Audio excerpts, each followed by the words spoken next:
سابق وزیر اعظم عمران خان اور بشرا بی بی کے درمیان عدت کے دوران نکاح کا کیس قابل سماعت ہونے کا تفصیلی فیصلہ جاری ہو گیا۔ یہ پوری خبر ہے کیا، ہم بتاتے ہیں آپ کو آج کی اس ویڈیو میں، لیکن اس سے پہلے اگر آپ نے ہمارا چینل سبسکرائب نہیں کیا تو ابھی کر لیں اور بیل آئیکن دبانا نہ بھولیے گا۔ اسلام آباد کے سیشن جج اعظم خان نے سابق وزیر اعظم عمران خان اور بشرا بی بی کے نکاح کا کیس ناقابل سماعت قرار دینے کے سول جج کے فیصلے کو کالعدم قرار دینے کا تفصیلی فیصلہ جاری کر دیا۔ تفصیلی فیصلے میں کہا گیا ہے کہ chairman P T I Imran Khan اور بشرا بی بی کے خلاف سول جج کی عدالت میں نجی شکایت دائر ہوئی تھی، جس پر 13 مئی کو فیصلہ سناتے ہوئے سول جج نے نکاح کی تقریب لاہور میں ہونے کی وجہ سے پی ٹی آئی کے سربراہ کے خلاف غیر شرعی نکاح کیس کی درخواست ناقابل سماعت قرار دے دی تھی۔ عدالت نے کہا ہے کہ سول جج کے فیصلے میں کہا گیا کہ نکاح کی تقریب لاہور میں منعقد ہونے کے باعث اسلام آباد کی عدالت کا دائرہ اختیار نہیں بنتا۔ بعد ازاں درخواست گزار نے سول جج کے فیصلے کے خلاف اپیل دائر کی تھی اور موقف اختیار کیا تھا کہ نکاح کے بعد چیئرمین پی ٹی آئی اور بشرا بی بی بنی گالہ میں رہائش پذیر رہے۔ عدالت نے کہا کہ درخواست گزار کے مطابق بنی گالہ میں رہائش پذیر ہونے کے باعث اس کیس میں اسلام آباد کی عدالت کا دائرہ اختیار بنتا ہے۔ تفصیلی فیصلے میں کہا گیا ہے کہ درخواست گزار کے مطابق سول جج نے فیصلہ دیتے ہوئے قانونی نکات کو مد نظر نہیں رکھا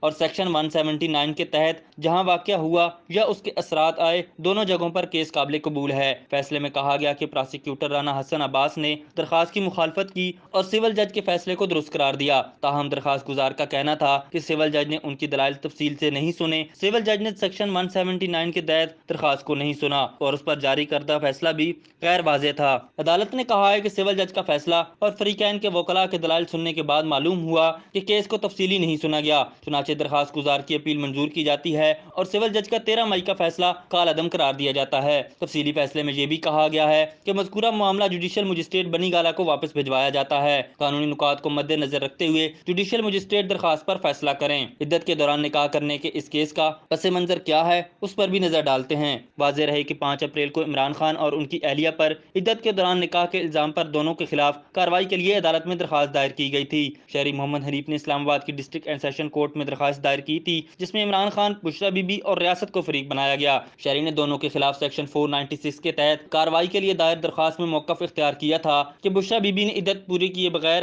نکاح کیا، جو کہ غیر قانونی ہے۔ عمران خان اور بشرا بی بی کے نکاح کی کاپی بھی شکایت کے ساتھ منسلک ہے۔ بعد ازاں گزشتہ ماہ اسلام آباد کی ڈسٹرکٹ اینڈ سیشن کورٹ نے عمران خان اور بشرا بی بی کے خلاف عدت میں نکاح کے کیس کی جلد سماعت کی درخواست منظور کر لی تھی۔ 12 اپریل کو عمران خان اور بشرا بی بی کے خلاف دوران عدت نکاح کے کیس میں نکاح خان مفتی محمد سعید خان نے بھی اسلام آباد کچہری میں پہنچ کر اپنا بیان عدالت میں قلم بند کروایا تھا۔ انہوں نے اپنے بیان میں کہا تھا کہ عمران خان نے مجھے کہا تھا کہ بشرا بی بی کے ساتھ پہلا نکاح اس لیے ضروری تھا کیونکہ پیش گوئی تھی کہ اگر میں سال 2018 کے پہلے دن بشرا بی بی سے نکاح کروں گا تو وزیر اعظم بن جاؤں گا۔ 4 مئی کو عمران خان کے بطور وزیر اعظم سابق معاون خصوصی اون چودھری نے بھی مذکورہ کیس میں اپنا بیان ریکارڈ کروا دیا تھا۔ جج کے سامنے اپنی گواہی میں انہوں نے کہا تھا کہ عمران خان نے بشرا بی بی کی ہدایت پر اپنی دوسری اہلیہ ریحام خان کو طلاق دی۔ اون چودھری نے عدالت کو یہ بھی بتایا کہ جب مفتی سعید نے عمران خان سے طلاق کے بارے میں پوچھا تو موصوف نے کہا کہ وہ طلاق نامہ بعد میں دکھائیں گے۔ پی ٹی آئی چیئرمین کے سابق مشیر نے کہا کہ بعد میں اس بات کی تصدیق ہوئی کہ 17 یا 18 فروری کو عدت کی مدت ختم ہونے سے پہلے نکاح ہو گیا تھا۔ اون چودھری کے مطابق عمران خان نے انہیں بشرا بی بی سے شادی کی وجہ بتائی تھی کہ انہوں نے پیش گوئی کی تھی کہ اگر میری شادی 2018 کے پہلے دن ہوئی تو میں وزیر اعظم بنوں گا۔